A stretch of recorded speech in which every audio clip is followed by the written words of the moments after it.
নমস্কাৰ আৰম্ভ কৰিছো দিনটোৰ তাৎপৰ্য আজি 6 জানুৱাৰী অসমীয়াৰ লেখেৰে পুহ মাহৰ 21 তাৰিখ 1997 চনৰ আজিৰ দিনটোতে জাপানত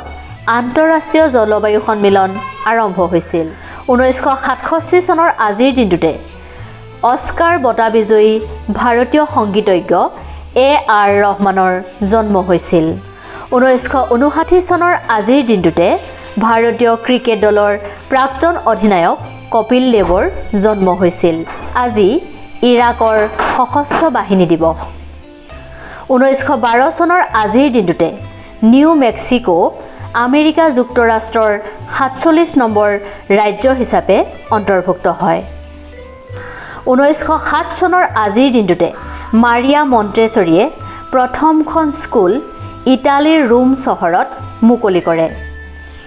1950 চনৰ আজিৰ দিনটোতে গ্ৰেট ব্ৰিটেইনে প্ৰজাতান্ত্ৰিক চীন গণৰাজ্যক এখন স্বাধীন ৰাষ্ট্ৰ হিচাপে স্বীকৃতি প্ৰদান কৰে